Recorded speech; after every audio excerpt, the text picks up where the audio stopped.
Today we're going to do a daily mobility routine together. This is something you could do first thing in the morning just to get your day started on the right note. We're going to start out with a couple of static stretches. The first one will be in this half kneeling position. I want you to turn on that back glute and tuck your tailbone under. We should feel a big stretch through the front of the hip there. Then we're going to grab onto the club head with our bottom hand. Other hand can be placed on top of the grip. And we're going to raise up with this bottom hand as we bend over the top leg. And we should feel a big stretch through the obliques and even a little bit in the lower back there. And we're going to hang out here for 30 seconds. I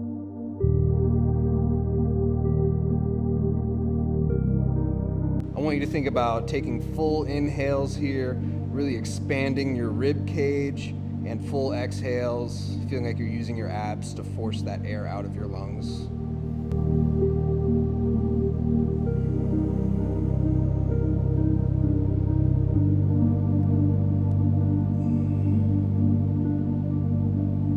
And we will perform 30 seconds on the other side. Again, raising up with that bottom arm, reaching with the top. You should feel that big stretch through your obliques and even your lower back on the left side for this one.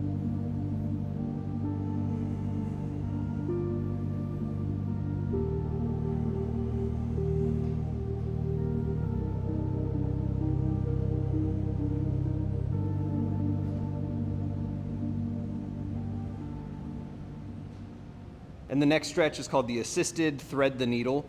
We're going to sit our hips back onto our heels like this, and that's going to lock our lumbar spine in place and ensure that most of this movement's coming from our upper back.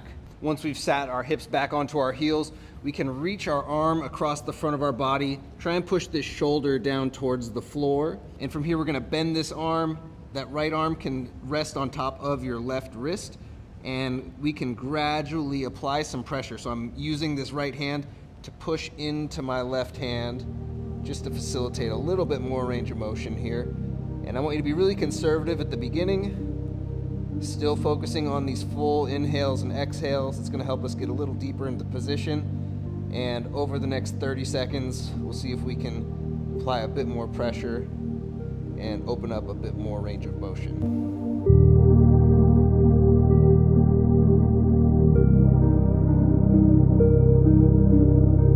We'll take that stretch on the other side. Again, reaching the arm through, pushing the shoulder down.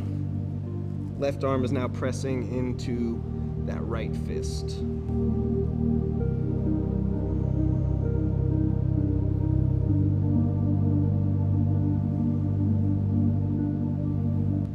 Fully expanding the rib cage on these inhales.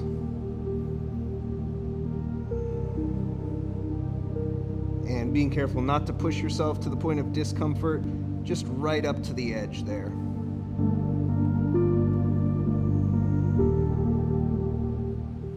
And next up, we've got these supine hip windshield wipers. We're going to be lying on our back for this one, and our legs can be out fairly wide, definitely outside of shoulder width. And we're just gonna let the knees fall to one side, and we're gonna swivel and let them fall to the other side. Just kind of letting gravity do the work here. Just let gravity pull those legs down as far as they want to. And once we're about halfway through this set, we can begin to apply some downward pressure just to get a little bit deeper into that position.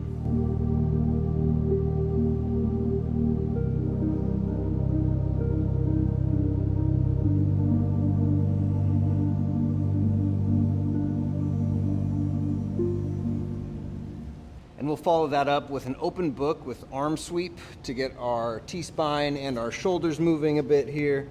We can bring our legs up to a 90-degree angle. We're pulling these up towards our chest, almost like we're going into the fetal position.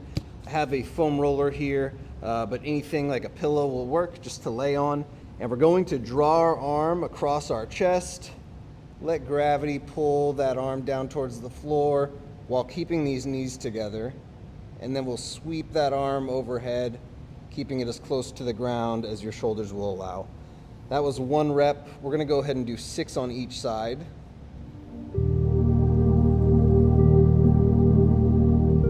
Slow and controlled here. Again, let gravity assist us into that position. knees stay together the entire time.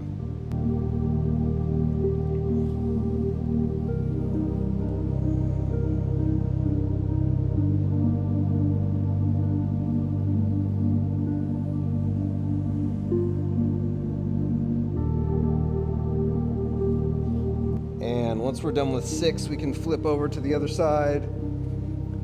Same thing, tuck those knees up towards the chest at 90, keep them together the entire time. If this is super difficult to keep the knees together, we can also put a foam roller, a yoga block, a pillow between the knees. That'll be a nice way to regress this movement. Open up. And if you're able to contact the floor with this hand while keeping the knees together, that means that you have exceptional T-spine mobility.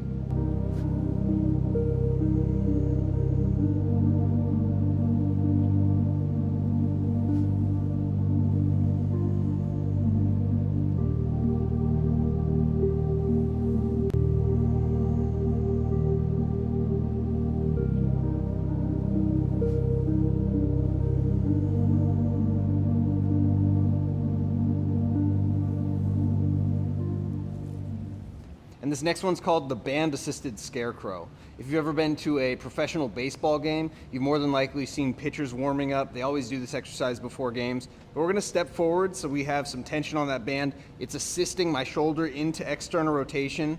Be careful, because there's the tendency to let the ribs flare up here. So I wanna keep those ribs down and just keep all of this movement localized to that shoulder joint. And we're going to internally rotate and then control as that band pulls us back into external rotation. Again, ribs stay down, controlled movement, and I want to think just about pivoting around the shoulder here. I'm not letting that elbow move anywhere. It's just my humerus rotating in the socket. We're gonna go 8 reps on each side here, and pick a band that provides enough tension that it can really assist you further back there into external rotation than you could get on your own, but that's still manageable to control as you come forward and as you control back. Then we'll match it with 8 on the other side. Again, ribs are down.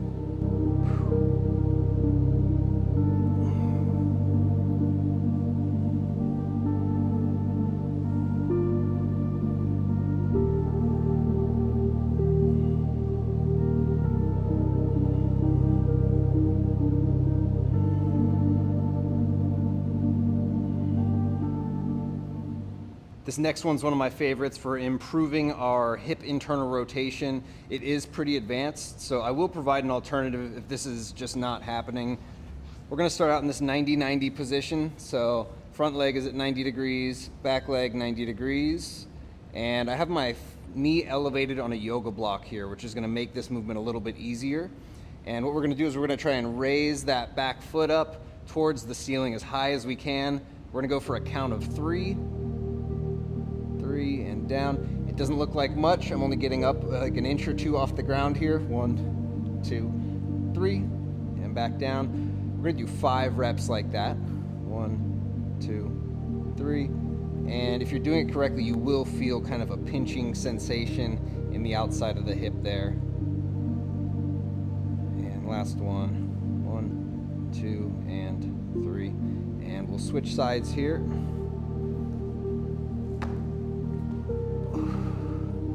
90-90 position.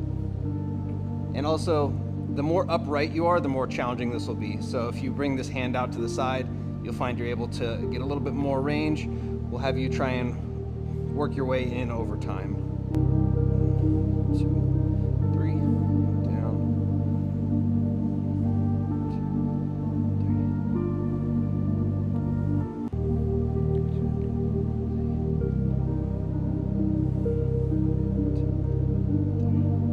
3. And final rep here. 2, 3. Good. And if it's too easy for you, you can try this without the block. That's going to be even more of a challenge. If it's too hard, you can stand it up and go to a door frame. I'll have you hold on to that door frame, raise your leg up so that this femur is parallel to the floor, and we'll push that leg out to the side as far as you can for that 3-second hold. And this is one that I do every day when I wake up. just to keep my back feeling loose and limber. If you have a med ball, you can use that for this. I like it just because it allows us to keep our shoulder blades protracted, but it's not necessary. We can also just cross our hands to our shoulders here, and we're gonna go into flexion. We're gonna rotate to one side, laterally flex, so side bend. Then we're gonna let those elbows come up towards the ceiling. Big arcing motion around, side bend, rotate, and back into flexion. Then we'll reverse that, so rotate, bend,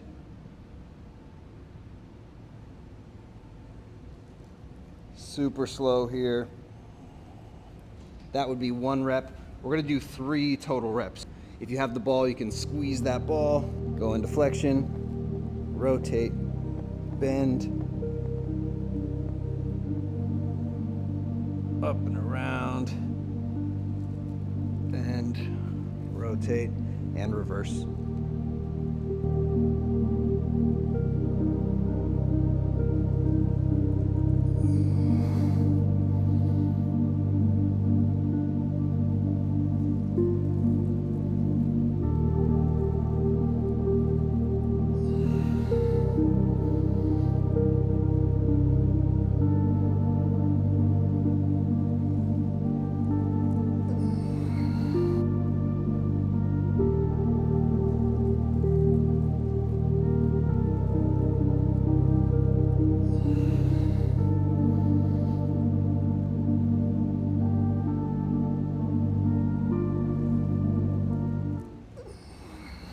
And that was your daily mobility routine.